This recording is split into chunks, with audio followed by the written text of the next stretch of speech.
दिल्ली की शान और शौकत और यहाँ के लोगों की अमीरी के किस्सों ने लुटेरे तैमूर लंग को बेचैन कर दिया था। वह दिल्ली की दौलत को लूटना चाहता था। उसने तय कर लिया थी कि दिल्ली की दौलत को लूटकर वह समरकंद लेकर आएगा।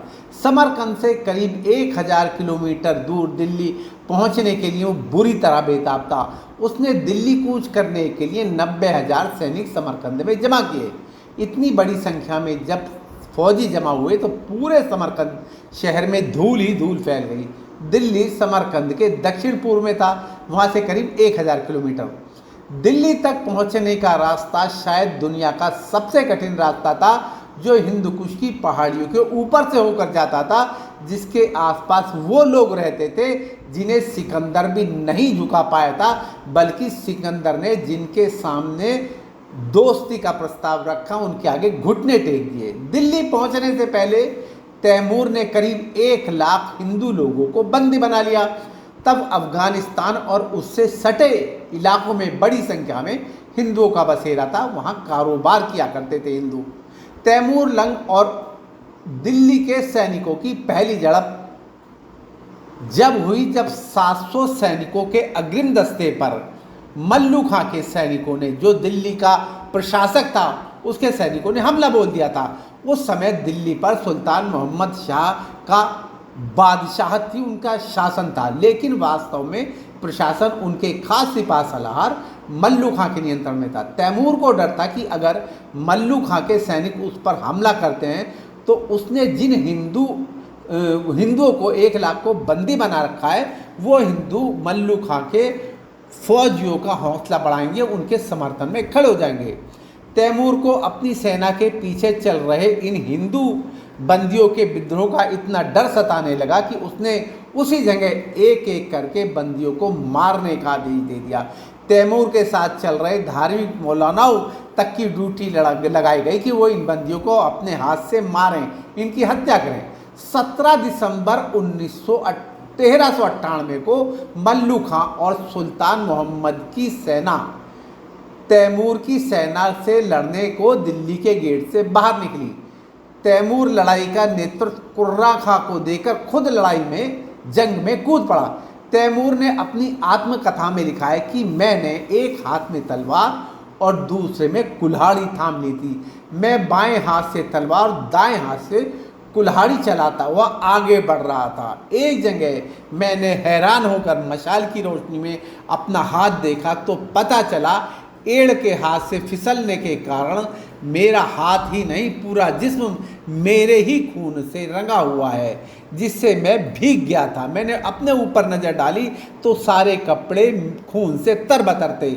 मुझे ऐसा लगा कि किसी ने मुझे खून के तालाब में फेंककर बाहर निकाला है। तैमूर के फौजी तब तक दिल्ली में दाखिल हो चुके थे। उन्होंने दरिंदगी मचानी शुरू कर दी। उनके निशाने पर केवल हिंदू ही नहीं, मुसलमानों की भी बहन बेटियां थीं। वो खूंखार दरिंदे की तरह पेश आ रहे थे। सरेआम महिलाओं की आबरू लूटी जा रही थी, उन्हें चौराहों पर नंगा किया जा रहा था, उनकी आबरू से खेला जा रहा था। ऐसा वो दिल्ली में अपनी दहशत कायम करने के लिए कर रहे थे। तैमूर के सैनिकों ने घर घर जाकर ये बताना शुरू कर दिया कि हर एक घर को कितना हर्जाना देना होगा। हिंदुओं ने जब देखा कि उनकी महिलाओं की बेइज्जती की जा रही है और धन को लूटा जा रहा है, तो उन्होंने घरों के दरवाजे बंद कर घरों में ही आग लगा दी। यही नहीं, उन्होंने अपनी पत्नी और बच्चों की हत्या कर दी और तैमूर के सैनिकों पर टूट पड़े। इसके बाद तो दिल्ली में वो नरसंहार देखने को मिला जो शायद विश्व के इतिहास में कहीं अन्य नहीं देखने में या सुनने में आया होगा। तैमूर की सेना दिल्ली की गलियों मोहल्लों में भूखे भेड़ियों की तरह घूमने लगी। थोड़ी ही देर में दिल्ली वासियों ने जो सामना कर रहे थे, मुकाबला कर रहे थे, उन्होंने हथियार डाल दिए।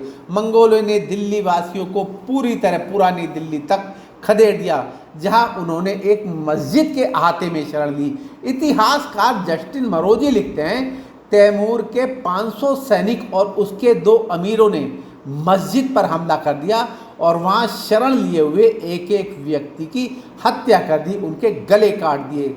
उनके काटे हुए सिरों से एक मीनार बना दी और कटे हुए शरीर चील कौवों को खाने के लिए छोड़ दिए। लगातार दिल्ली में 3 दिन तक कत्लो गारत मचाते रहे ये तातार फौजी। दिल्ली निवासियों पर ये इस प्रकार टूटते थे जैसे भूखे भेड़िए भेड़ों के झुंड पर टूटते हैं। नतीजा यह रहा कि दिल्ली की धन दौलत, जवाहरात, इत्र सब कुछ लूटकर मंगोल तैमूर लंग के फौजी अपने साथ ले गए और पूरी दिल्ली को एक नर्क में बदल दिया। दिल्ली के कोने कोने से लाशों की बदबू आ रही थी। दिल्ली पूरी तरह बर्बाद हो चुकी थी। जो लोग वहाँ बच गए थे वो भूखमरी के कारण मरने लगे। जानकार या इतिहासकार बताते हैं कि हालात इतने खराब थे कि 2 महीने तक परिंदों ने भी दिल्ली का रुख नहीं किया। दिल्ली को उस हालात से उबरने में पूरे 100 साल का वक्त लगा। ये कहानी थी समरकंद के उस दरिंदे तैमूर की। ऐसी ही एक और कहानी के साथ आपसे शीघ्र रूबरू होंगे। तब तक न्यूज़ ट्रैकर 24 के लिए शेखर शर्मा को आज्ञा दीजिए। आपसे विनम्र आग्रह, हमारा चैनल अवश्य सब्सक्राइब करें। धन्यवाद।